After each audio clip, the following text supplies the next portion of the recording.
Mais tout ça qui n'a pas un barrage, il y a l'Oubilange 1 à 2, et Koufa, courant à Chit Katende, projet Lala, courant à Inga, et les cabisons à Timbulu, Bakanisa Bisote. Or, le projet à Marcona, ce n'est pas les particuliers de Bakosala Yango, c'est l'État. Kabinda, hier samedi, les gens sont là, il y a 2 vidéos, nous ne voulons pas en parler plus parce que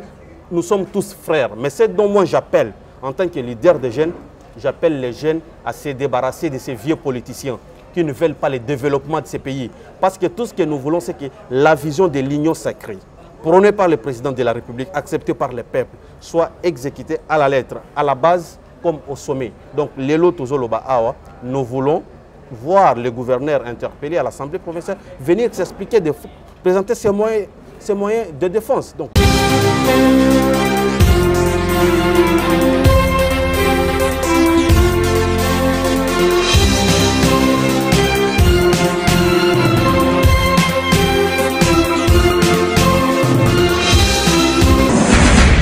et c'est nous a biso a koyeba boze belé ba imboka Congo mobimba pe mokili mobimba kolanda chaîne muneno ba bengi Tina Express Télévision wana pesi bino mbote mingi boye malamu na émission Bwanya awande tozora ba Bwanya ya ba imboka nyonso o bazana Kinshasa na Congo pe mokili mobimba ba o ya ba congolais pona ete ko chabwanya likolo mesa pona Congo ekende liboso elelo tozana ville province ya Kinshasa wana na esengo ko mba mona mboka Willy Nzembela o wapi tozo solola. Vraiment actualité, il intervient sur vraiment le grand question et actualité et awa lelo na plateau na biso ya Bwanya tokosola mingi mai oyo ezali koleka na Kasai tokosola mingi o nyonso ezoleka na Kasai et ngai na ebie malamu kasi na otika yemwa ko koloba vraiment azanani pe na masolo ya Kasai aza nani po ngasoi na lobi e kozala malamu mingi kasi yemu soki ya lobi ozala isusu malamu koleka mbote mona mboka Willy mbote ndeko ikoko ndengo uti koloba nazali Willy Nzembela naza coordonnateur national ya jeunesse ya espace Grand Kasai awa na kati ya synergie de notables et association du Grand Kasai oyo kambami na mwana mboka le sénateur Denis Kambai Dero oyo na pesi mbote mingi epai azali kuna na Kigali kaka pona masolo Italie République démocratique du Congo. Et quand pona masolo Italie République démocratique du Congo bolamu ya ba congolais bolamu ya ba imboka et mwana mboka Willy Nzembela yebisa biso na nozali ndengo expliquer cordon ya jeunesse ya espace Grand Kasai village Grand Kasai que non to eba village Grand Kasai espace Grand Kasai eza vraiment nini eza nini parce que mingi lelo kozala mbala yambo pona bango bayeba bayoka eza na village mo eza na Kinshasa eza na espace moko eza na bato mo basangana ba benga bango espace village Grand Kasai.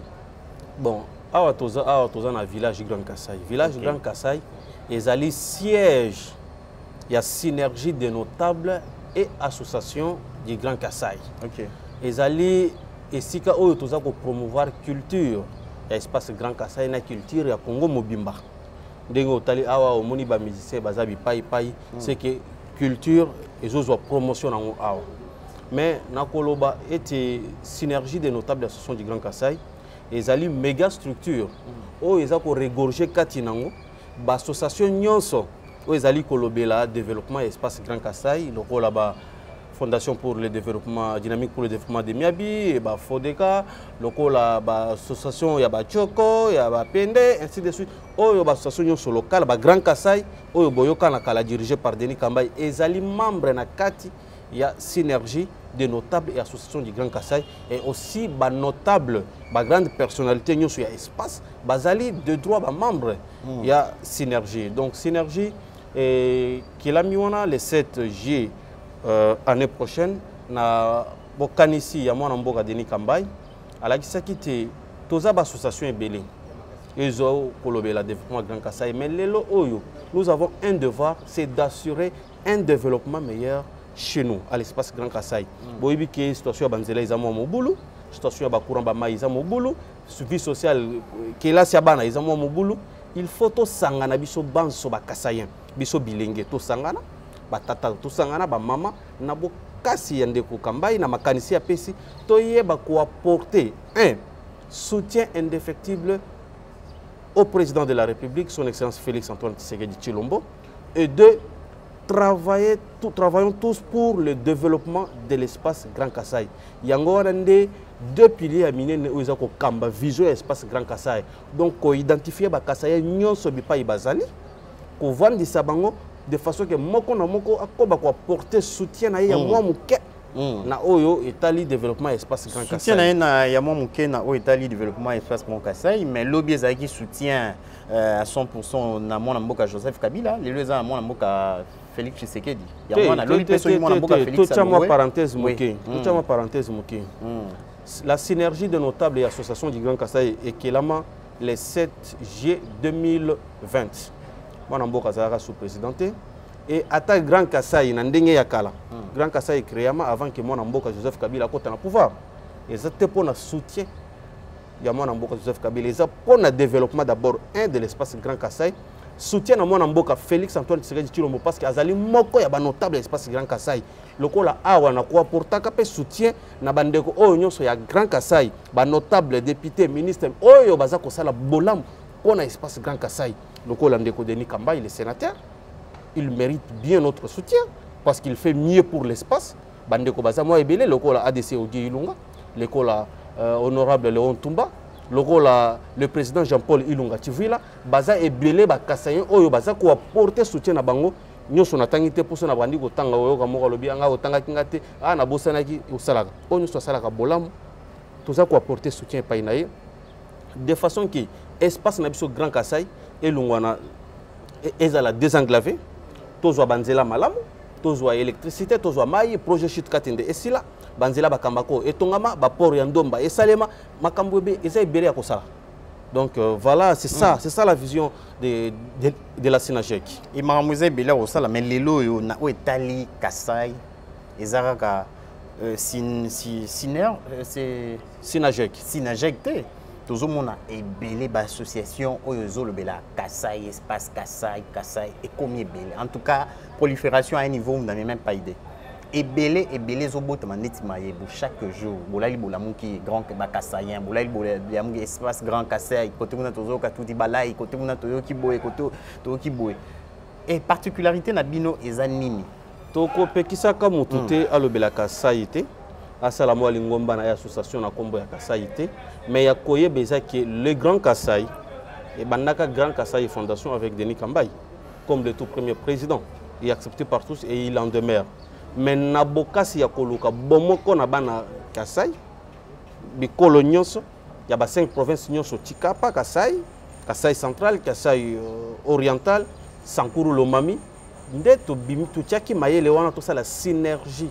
des notables et associations. Ba association nyonso ya mike wana ebele bazali ba membre au sein ya synergie. Opena no ba signer charte te toza ko bengisa bango ko inviter bango ba ya ko signer charte bazala ba membre parce que si nous voulons réellement que et pas inabiso Kassai inabiso et se développer kende liboso il faut tous à la bomoko toti kakati nabiso ba esprit abokabwani bokeseni ndenge to monaka na ba temps passé yango nde sala ke lelo malgré nombre ya ba premier ministre tozwa biso ba Kassayen okomona kaka espace ezana se okomona kaka makambo za bilinga et puis ko bakisama pe na politique ya deuxième république na oyo landisama ki pe ya AFDEL et pesa qui vraiment impulsion te na oyo Italie développement espace Grand Kassai tozala qui parfois moi négligé, coincé, mais ce n'est pas ça la raison. La raison aujourd'hui, c'est que nous avons un président 100% congolais, nous avons un président qui a l'oreille,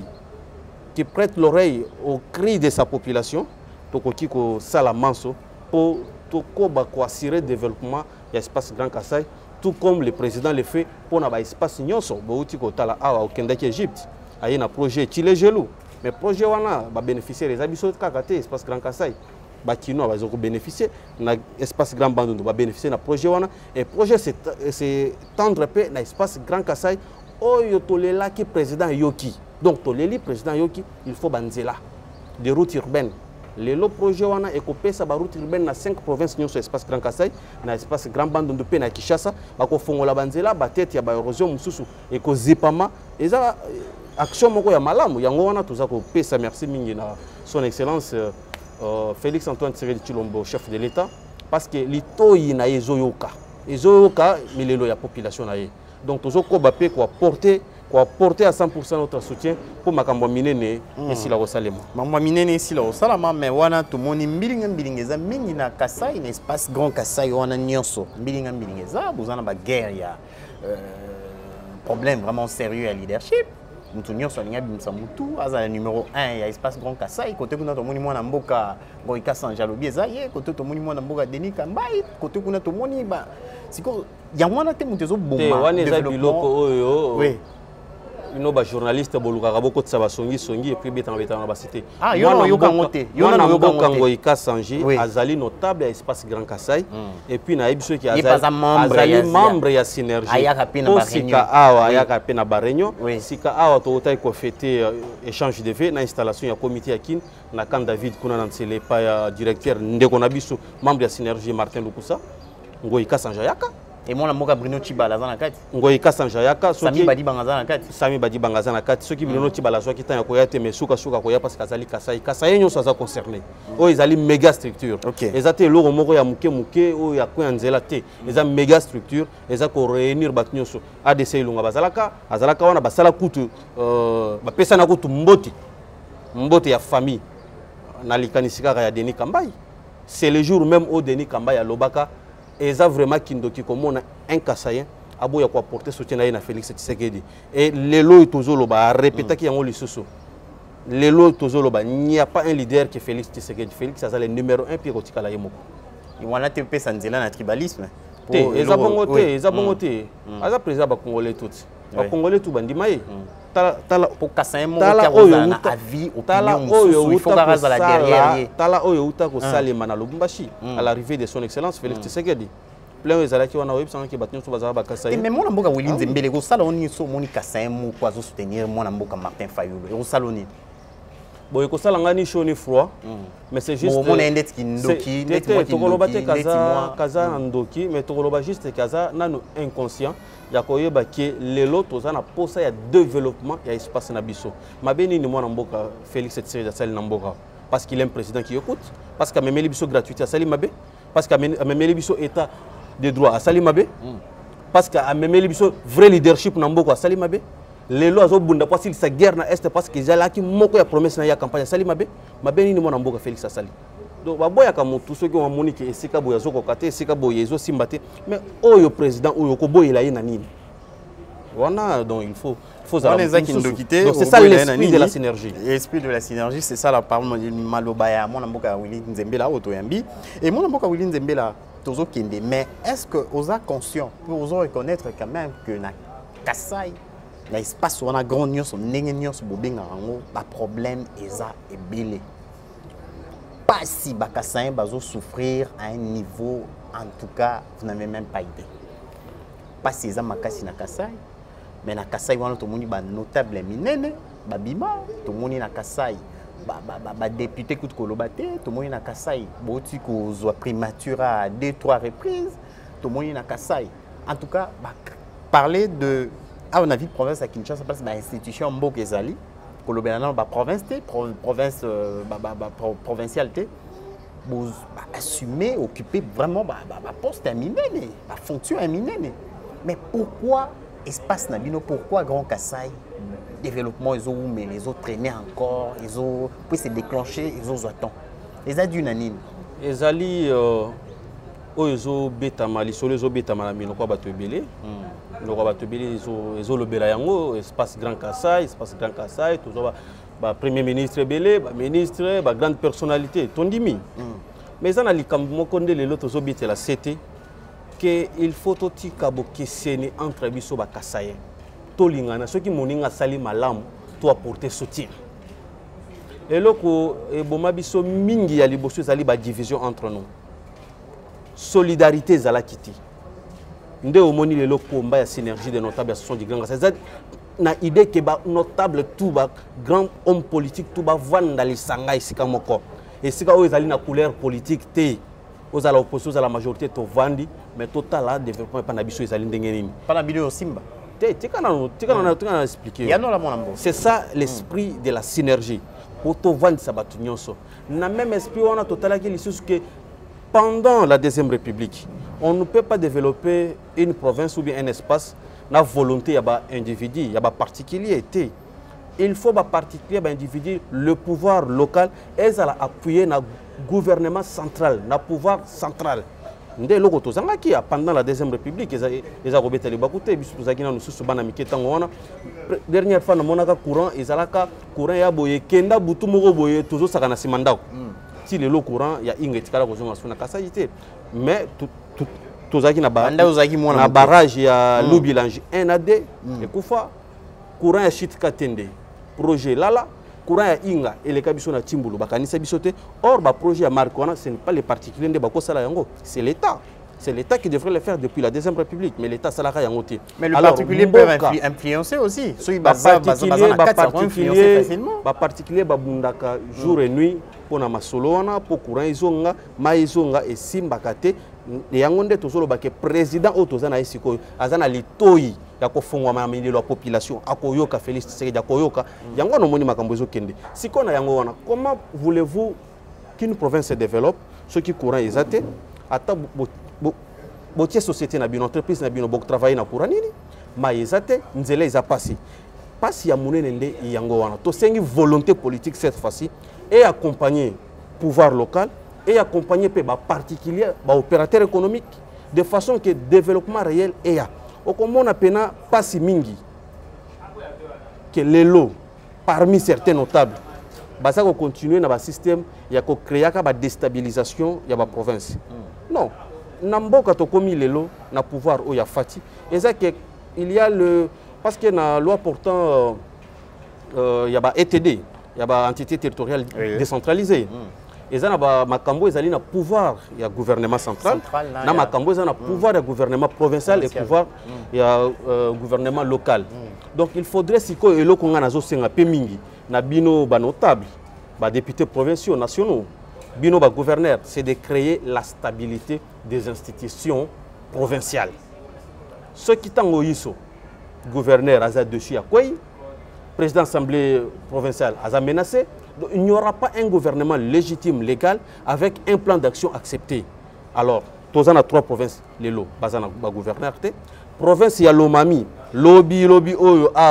les 27 mai Baouti ko déposer motion de défiance contre le gouverneur. Et tout qui désordre Zakuna Makasi, pro-gouverneur, na c'est vraiment un groupe de gens contre gouverneur, déterminé vraiment le gouverneur doit tomber.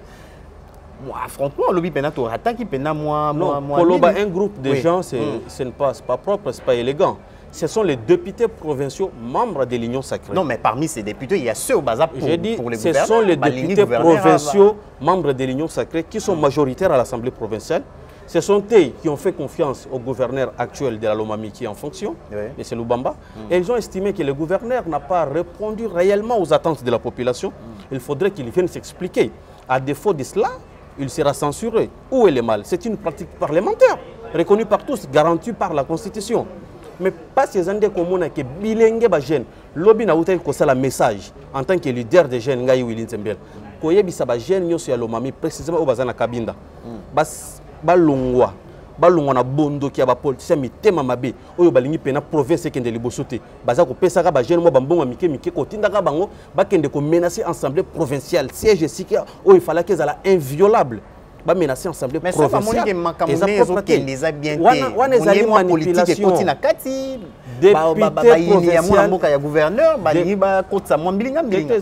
député provincial azali molobeli ya peuple azana mandat ya peuple pour alobela peuple azali ko la représentant na bango yende bo pesi mandat pour alobela bino atali amoni kete awo ezamabe mais pona nini un individu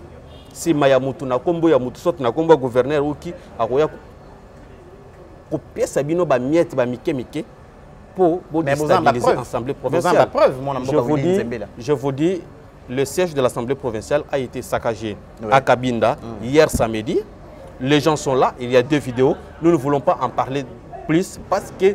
nous sommes tous frères. Mais c'est dont moi j'appelle, en tant que leader des jeunes, j'appelle les jeunes à se débarrasser de ces vieux politiciens qui ne veulent pas le développement de ces pays. Parce que tout ce que nous voulons, c'est que la vision de l'union sacrée, prônée par le président de la République, acceptée par le peuple, soit exécutée à la lettre. À la base, comme au sommet. Donc, Lelo Tozoloba Awa, nous voulons voir le gouverneur interpellé à l'Assemblée provinciale, venir s'expliquer,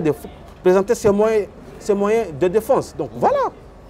Voilà, et on a tous un mboka Willy Zembela, bandeko toujours continuer émission Boania Likolo, mais ça pour la Congo qui est liboso. Et mon mboka Willy Zembela, to lobeli mambouano il est na kabinda et auto téléméli bisopé à na Boania na Tina Express Télévision, tout ça contre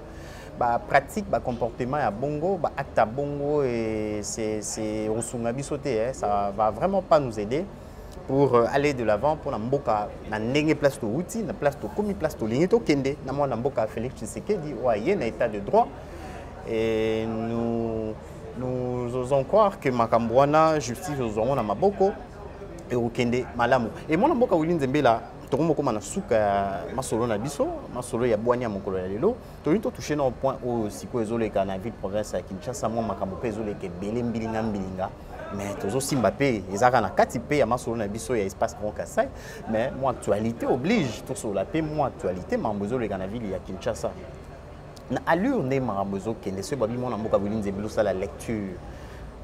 na baï politique à wana Kinshasa au mon amour Félix déjà toza na ngonga ya ba promesse ya ba campagne na noté na mi mandat 2023 et ce bateau ça lecture mon amboka Willy Nzembela lecture nous à la positive négative to mitigé lecture ya on a zo kene na motuna lecture nous à la mitigé mon makambo za ya mike ya kosala to boni lecture yani to tiko yamba na yamba ki mon amboka cardinal on a Pessimbo taza parmi l'un des communicateurs il y a eu de PES alors baki na 2023 mapona miezate wana ba congolais ba bossa na yango ba longola na mituna bango na 2023 mapona mi kozala te mwana mboka Félix azo doubler mba moto zo kende et na wana na ba propos a bongo ezaka mutune ye ekweli biso likola mbesa mwana mboka Willy Nzembela tozo bela Kasai kasi to toucher pe point wana to tunyo pe mutuna wana et wana ozala violation ya constitution te réseau ezate lo te 2023 buvana na banda ko élection ezate lo te mwana mboka Félix azo continuer ndeko ikoko motuna na ezali malamu mingi ngai awa nazali président coordonnateur national ya bilenge nyonso ya espace Grand Kassai membre ya synergie de notables association du Grand Kassai kosala lecture oyo ozokosenga kosala ezali lecture ya ba politicien lecture avec beaucoup de mensonges politiciennes mais nga au contraire na oyo etali ngomba Kinshasa na koyebisa oke la synergie des notables associations du Grand Kassai, après réussite, il y a tourné mon outil Kosala dans l'espace ya Congo central, Toza Kokangasiko, l'espace Grand Kassai. D'abord Kinshasa d'abord. Ok. Tokozala, a un rendez-vous, naba leader nyonso ba teke umbu. Awa na siège Grand Kassai et Sika Toza Awa, pour consolider cohabitation pacifique entre le peuple. Il y a ba parti nyonso, il y a espace Grand Kassai na oyo ya bateke umbu bakolo Kinshasa tokozala lisusu na masolo na bango na fikini esika wapi meeting munene ko beta ma meeting ya penaka fukafu entre ba communauté na biso nyonso espace Grand Kassai na espace oyo ya teke umbu ya Kinshasa mabele otozali c'est ça ma lecture mais continue dans ba lecture 2023 tokoloba président Saloba yango qu'il y aura élection en 2023 parce que yo lingana lobani na contredire le numéro 1 en mboka na kosala yango te après Kinshasa synergie de notables associations du Grand Kassai to kita Grand Bandundu mais tant bana mboka IDPS bandeko biso yoka bazolo bango nazali porte parole à IDPS c'est le chef de l'état nazali porte parole à IDPS na koyebisa oke awa déjà na mois de juillet biso à laquelle l'espace Grand Bandundu Sinajek tokoleka Kenge tokoleka Kwango tokoleka Kikwit Kwilu Idjofa on va implanter et on va continuer à sensibiliser pour passer ce message il y a cohabitation 2023, pacifique de façon que le peuple bisika so bazali mbuto mbuto ezalate population na biso evanda bien mais makambo etali élection biso to yebiso ke biso Sinajek tozali sima ya président de la République Félix Tshisekedi président ça répondra bino na mutuna wana donc na oyeba te bozolo ka biso to lobali susu nini oyo lobami IDPS etali IDPS oyo lobami gauche droite etali gauche droite mais ngai Willy Nzembela en tant que leader des jeunes espace Grand Kassai na kolobaki biso nyonso élection ezala te tozasima Félix Tshisekedi. Élection ezaleza te wana maloba mona mboka Willy Nzembela élection ezaleza te biso nyonso tozasima mona mboka Félix Tshisekedi bandeko tokomi na suka masolo na biso ya bwania ya mokolo ya lelo tosoli wana bongo na mona mboka Willy Nzembela mona mboka Willy Nzembela na bité so ezali na motuna mona esengaki na tuna yo oyaki nango vraiment pono yanola na tuni yo te so koki ko yanola biso toyaka na mituna te mituna eza ya bino yo pesenga invitation be ngai oza na likambo moko yo lingaki oyebisa ba imboka o biso to tuni yo motuna te okoki oloba message te likambo na lingi na yebisa ba imboka ezaka kamuke pona bandeko na biso espace Grand Kasai na koloba nanu na Chiluba bongo na zongeli ingala twamba nunkwewe jiba njimana kukumbana te tubena Kasai tutabalai bwa chingani kwetu kakwena mwaba wa kutwa jikaseni wa kwela kyala tujini jishinga bwa de stabilité amweka kwetu mwe foru jifumu wajitunga mwana wa mula kwa Felix Chilombo wenda wenza kajitu mutu ainyama kumikolo bwa réellement jitalala jibwela mukasai développement à Bouel, stabilité ou ama institution provinciale à Bouel. Koutangila ndonga muyetu yos ya synergie ou notable association à Grand Kasai. Toi fumuku installé mo espace wa Congo central. Toi kutilanga ni ba sage ba Congo central, message ya mfumu kambai avubwani cohabitation pacifique kalako. Mwana wa mwena Kasai, mwana wa mwena Congo central, bantu ba mwela basomba mbobum. Lelo tukaji munda mwa dike bulula muti sens cohabitation pacifique ku mwana teke umbu ni mwana mwena Kasai malaba ni tuikala ko luseka lo Grand Bandundu malaba udi ulo tuikala ko luseka soit lo espace Grand Kasai soit espace Grand Katanga bien so bibe bi kala no mumba ko keshe mu sens wani ko etuka ko photo tutwai nyama ko mikolo mwana wa mula kwa sa Felix Chilombo bwani jitala jibwela kaji kala ku base Assemblée provinciale gouvernorat kakuyi muntu enza mujumu sonto mu dénoncer yai kwambilanga bulelela kimbulanda kufato tuji baso bwani esprit wa union sacrée esprit wa développement wa réponse kuma tanta population ikala exécuter kumya bayonso ndomba ni kujibanso nga betu bajimuka binda bajipenya nulekela ikala manipuler kujiba politicien muntu tuji bwa kututila bikashe muntu uji wenza malumaka na bwa espace wa Grand Kasai kibwalukai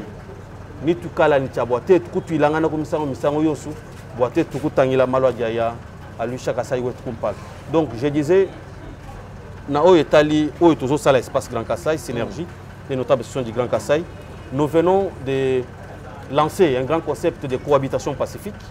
Nous avons commencé dans l'espace du Congo central. Nous avons prêché nos frères du Congo central la cohabitation pacifique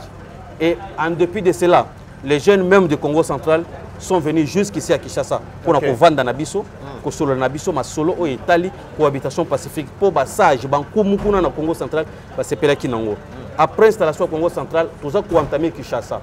Biso ba peuple kasayen, na ba teke umbu, yakin, tous ali peuple moko, tous ali déjà famille. To vanda bomoko, to zala kanisi moko, to zala mayele moko. Na wana to zala vraiment na mikakatanute ya gauche droite, to zala bomoko. Après étape oyo to zala étape ya Grand Bandundu. To silisi Grand Bandundu to kota soit espace à Grand Kasai, soit espace ya Grand Katanga. Mais restons tous unis. Mais ezana eloko moko.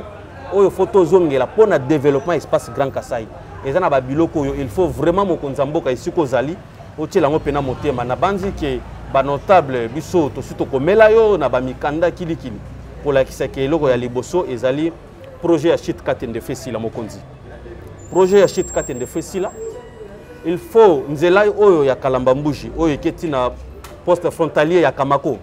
et si la peu poste wana ezala moderniser il faut totala likambo oyo etali route nationale numéro 1 longwa kananga tika pambujima etika binda chemin de fer ezonga effectif ce qui est se prolonger ti na kati mbujima ipo esuki na lomami na mwena ditu ti na kati mbujima ekozala bien et loko msu ezali likambo ya mai na banzela ya ba dessert agricole ata batu baloni biloko na bilanga ndenge nini menzela malonga ezati ndenge nini ba marchandise bilanga ekolungwa bilanga eyeti aw de kambo oyo toza kosenga maintenant oyo etali réellement développement pour na espace ya territoire ya Miabi oyo eza ko gérame na société autobengi Sasim na pesi merci mingi na honorable Léon Tumba oyo aza ko bunda tongo pourquoi de façon que Sasim ayeba ko zongisa état congolais na droit na ye répondre na cahier de charges sociales na ye pour total que Sassim aye ba ko pesa na territoire ya miabi courant ya tubi ndenge to yokanaki asala nzela pe atia makadam longwa bougement eti territoire ya miabi eza ba combat to lingi ba député nyonso ba notable nyonso to sangana po to bundela espace na biso Grand Kassai ba député ba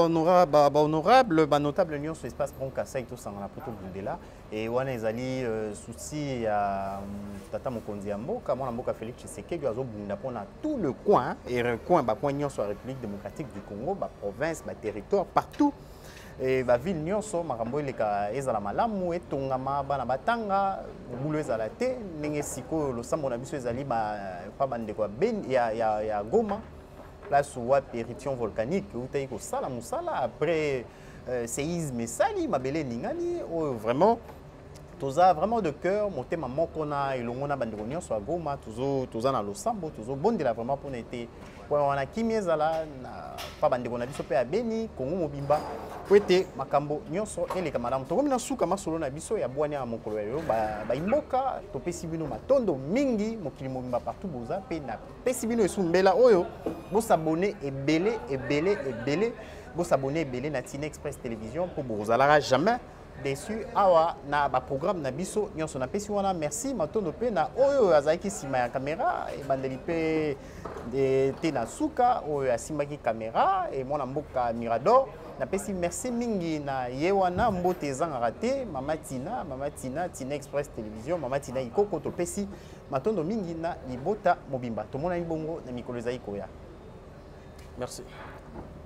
to banga corona